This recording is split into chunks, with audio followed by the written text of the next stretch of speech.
Assalamualaikum warahmatullahi wabarakatuh. Perkenalkan nama saya Ella Rizmi Biporta Anusba, NIM 19033151. Pada kesempatan kali ini saya akan menjelaskan mengenai administrasi dan supervisi pendidikan pada materi kepemimpinan. Yaitu yang pertama adalah konsep dasar dari kepemimpinan pendidikan. Nah, kepemimpinan pendidikan adalah orang atau orang yang akan melakukan atau mengarahkan suatu pekerjaan kepada bawahannya. Yaitu yang pertama mengenai pengertian dari kepemimpinan. Nah, kepemimpinan adalah sikap dan perilaku untuk mempengaruhi bawahan agar mereka dapat bekerja atau mampu bekerja sama sehingga dapat bekerja secara efektif dan efisien sehingga untuk mencapai produktivitas, angka produktivitas atau mencapai tujuan yang diinginkan sesuai dengan yang telah ditetapkan. Nah, pemimpin pada hakikatnya adalah seseorang yang mempunyai kemampuan untuk mengarahkan atau mempengaruhi perilaku orang lain di dalam kerjanya dengan menggunakan kekuasaannya.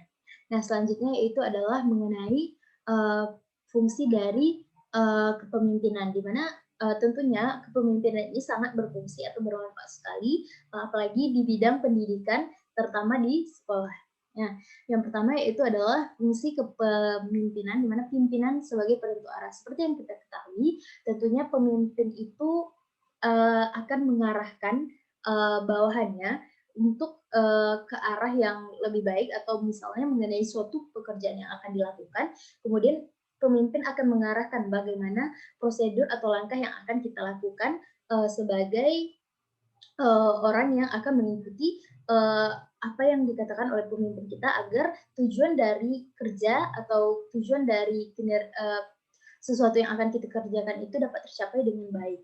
Nah, di mana biasanya setiap organisasi itu dibentuk sebagai wahana untuk mencapai tujuan tertentu. Nah, arah yang hendak ditempuh oleh organisasi menuju arah yang lebih baik atau menuju tujuan yang akan tercapai itu dengan baik, maka fungsi pemimpinlah sangat berperan di dalam hal tersebut. Nah, selanjutnya itu adalah pimpinan sebagai wakil dan juru bicara dalam suatu organisasi. Nah, kebijaksanaan dan kegiatan organisasi perlu dilakukan atau perlu dijelaskan kepada pihak luar agar pihak tersebut mempunyai pengetahuan yang tepat tentang kehidupan organisasi yang bersangkutan dan yang paling bertanggung jawab sebagai wakil dan juru bicara organisasi tersebut adalah pimpinan organisasi tersebut. Selanjutnya yaitu adalah pimpinan sebagai komunikator yang efektif. Nah, pemimpin yang baik, pemimpin yang dapat mengarahkan bawahannya dengan baik dan sehingga tujuan yang ingin dicapai dapat tercapai dengan baik dan terlaksana dengan baik. Nah, kemudian pemimpin yang komunikator yang efektif. Nah, dengan pemimpin kita mempunyai cara berbicaranya yang komunikasi atau komunikator atau komunikatif, maka apabila dia berurusan dengan orang lain atau misalnya akan melaksanakan suatu pekerjaan atau kinerja atau bekerja sama dengan pihak lain, maka dia mempunyai cara berbicara atau keefektifan dalam berkomunikasi terhadap pihak lain sehingga tujuan antara kedua pihak dapat tercapai. Nah, selanjutnya itu ada atau juga pemimpin yang komunikator misalnya mengarahkan bawahannya bagaimana, tentunya akan organisasi tersebut akan terlaksana sehingga organisasi tersebut juga akan lebih baik dan lebih maju lagi ke depannya karena mempunyai pemimpin yang komunikator sehingga kerjasama antara anggota-anggota yang berada di dalam organisasi tersebut dapat nyaman atau dapat melaksanakan tugasnya secara bersama tanpa ada perselisihan karena adanya komunikasi. Nah, selanjutnya adalah pimpinan sebagai mediator. Dengan adanya pemimpin juga bisa menjadi sebuah mediator bagi anggota atau bagi pihak lain, misalnya dalam kehidupan organisasi atau organisasional selalu ada saja situasi permasalahan atau konflik yang harus diatasi, baik dalam hubungan keluar maupun hubungan dari dalam hubungan organisasi. Kemudian fungsi pimpinan sebagai mediator ini dalam hal ini difokuskan kepada uh, penyelesaian situasi konflik yang mungkin timbul dalam organisasi.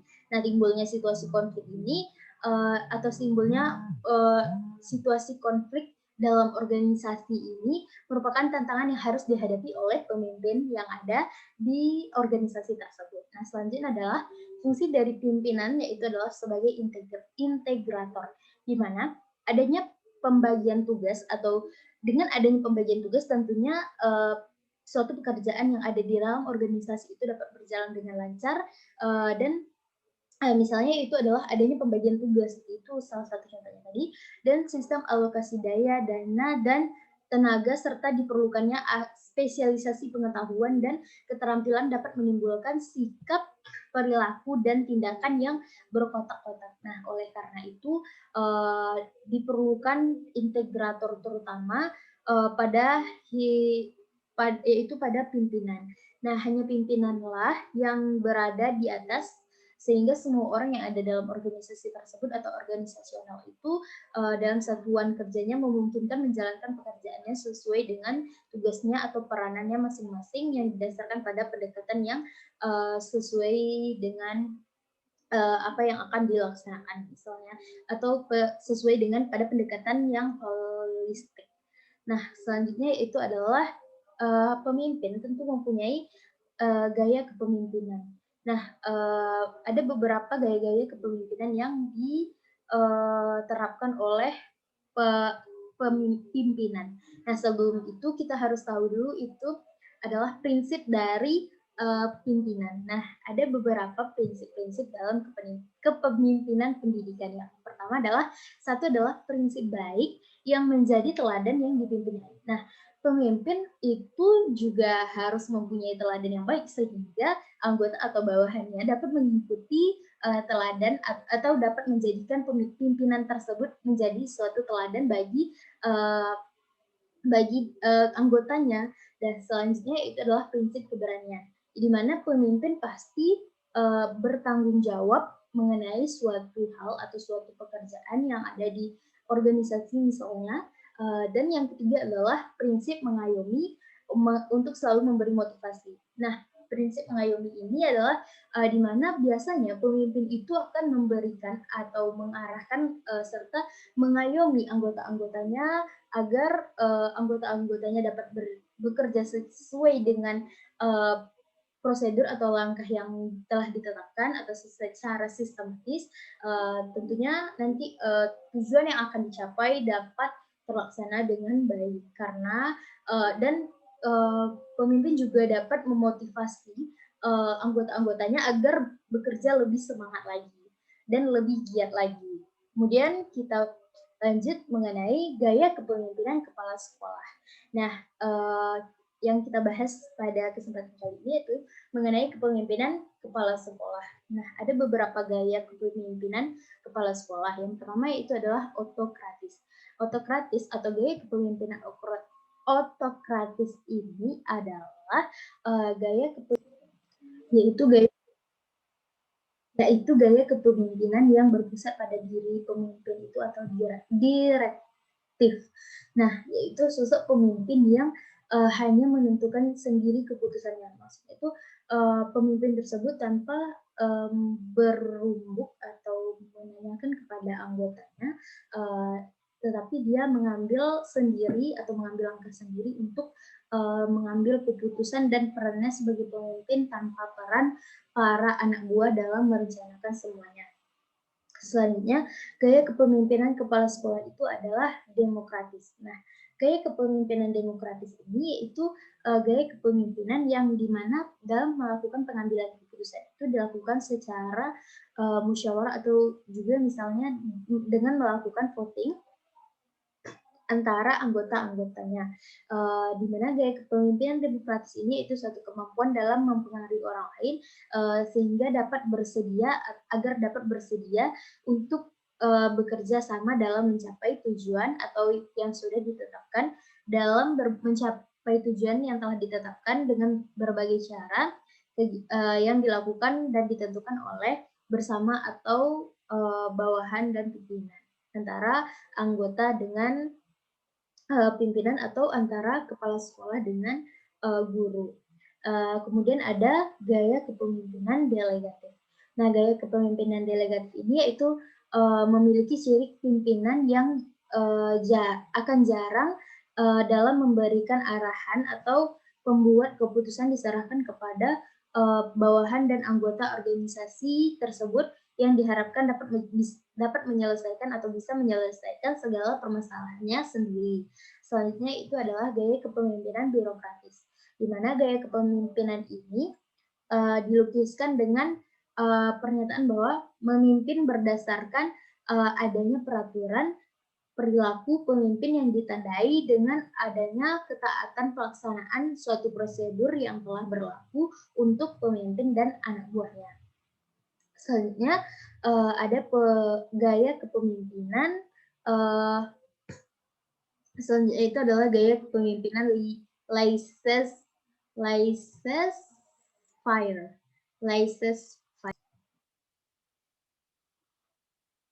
Gaya laissez-faire ini yaitu mendorong anggota atau bawahan mengambil inisiatif.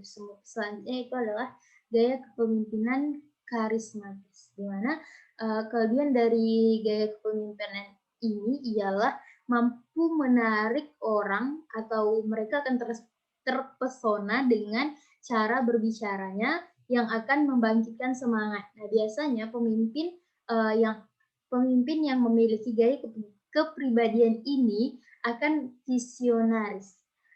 Mereka sangat menyenangi akan perubahan dan adanya tantangan. Selanjutnya adalah gaya kepemimpinan otoriter atau autoritarium, di mana gaya kepemimpinan ini adalah gaya kepemimpinan yang otoriter atau yang memusatkan segala keputusan dan kebijaksanaan yang akan atau yang ingin diambil dari dirinya sendiri dengan secara penuh.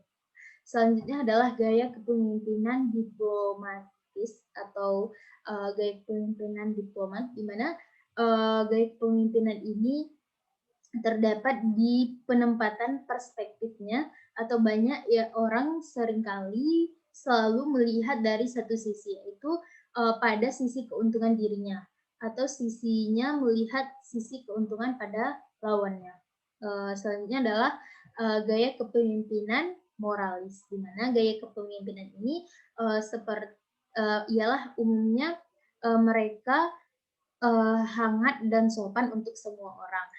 Mereka mempunyai empati yang tinggi terhadap segala permasalahan yang ada dan dari para bawahannya, dan juga sabar, murah hati, dan segala bentuk kebijakan-kebijakan yang ada dalam diri pimpinan tersebut. Pimpinan tersebut merupakan pimpinan yang bisa dikatakan mempunyai hati yang baik atau memiliki hati yang sabar. Selanjutnya adalah gaya kepemimpinan administratif, di mana gaya kepemimpinan ini adalah gaya pemimpinan yang kurang inovatif atau biasanya kaku, di mana gaya dalam memandang aturan dan sikapnya sangat konservatif serta kelihatan sekali takut di dalam mengambil resiko dari mereka cenderung akan mencari aman. Nah, kepemimpinan administratif ini cenderung lebih mencari aman dalam mengambil keputusan. Selanjutnya adalah kepemimpinan yang analitis, di mana pemimpin yang analitis ini biasanya membuat keputusan didasarkan pada suatu proses analisis, terutama analisis logika dari setiap permasalahan atau dari setiap informasi yang didapatkannya. Selanjutnya adalah gaya kepemimpinan asertif, di mana gaya kepemimpinan asertif ini memiliki perhatian yang lebih bersifat agresif dan memiliki perhatian yang sangat begitu besar pada suatu pengendalian personal dibandingkan dengan gaya kepemimpinan yang lainnya. Kemudian gaya kepemimpinan entrepreneur, di mana gaya kepemimpinan entrepreneur ini menaruh perhatian pada kekuasaan dan hasil akhir serta mengutamakan kurang mengutamakan untuk kebutuhan akan kerjasama. Gaya ini atau gaya kepemimpinan entrepreneur ini biasanya akan selalu mencari pesaing dan akan menargetkan standar yang tinggi, atau bisa juga gaya kepemimpinan entrepreneur ini lebih seperti bersaing atau kompetitif. Mungkin gaya kepemimpinan seperti ini lebih kompetitif. Selanjutnya yaitu gaya kepemimpinan visioner. Nah, gaya kepemimpinan visioner ini gaya kepemimpinan visioner ini menggunakan pola kepemimpinan yang ditujukan untuk bisa memberi arti pada para pekerja dan usaha, atau pada kerja dan usaha yang akan dilakukan atau yang akan dijalankan secara bersama-sama oleh anggotanya, atau misalnya oleh anggota perusahaan, atau misalnya oleh guru-guru atau staf-staf tenaga pendidik lainnya, dan dijalankan bersama-sama pada suatu kerja atau usaha yang dilakukan berdasarkan visi yang jelas. Selanjutnya adalah kepemimpinan situasional, di mana pemimpin yang situasional ini yaitu bahwa suatu gaya kepemimpinan ini akan berbeda-beda tergantung dari situasi yang dihadapi oleh pimpinan tersebut. Selanjutnya adalah kepemimpinan gaya kepemimpinan militeristik, di mana tipe gaya kepemimpinan militeristik ini sangat mirip dengan pemimpin yang otoriter, yang merupakan tipe pemimpin yang senantiasa bertindak sebagai diktator ya terhadap para anggota kelompoknya. Nah, dari penjelasan tadi dapat kita simpulkan bahwa kepemimpinan adalah sikap dan perilaku untuk mempengaruhi anggota atau bawahan agar mereka mampu bekerja sama dengan baik sehingga dapat berjalan secara efektif dan efisien dalam mencapai tujuan yang akan dicapai, atau dalam untuk mencapai atau memiliki visi dan misi yang jelas dan disesuaikan atau disesuaikan dengan tujuan-tujuan yang akan ditetapkan, dan dapat dikatakan bahwa kepemimpinan adalah sifat yang harus dimiliki oleh perencanaan, pengorganisasi, pengarah, motivasi dan kerja, dan pengendali untuk mempengaruhi orang-orang dan mekanisme kerja guna mencapai tujuan yang telah ditetapkan. Berarti kepemimpinan itu adalah sikap yang mempengaruhi seseorang untuk sikap yang mempengaruhi anggota atau bawahan untuk dapat mencapai suatu tujuan dengan cara kerja atau dengan usaha yang efektif dan efisien. Mungkin sekian yang dapat saya sampaikan. Jika ada kesalahan, saya mohon maaf. Saya akhiri dengan wassalamualaikum warahmatullahi wabarakatuh.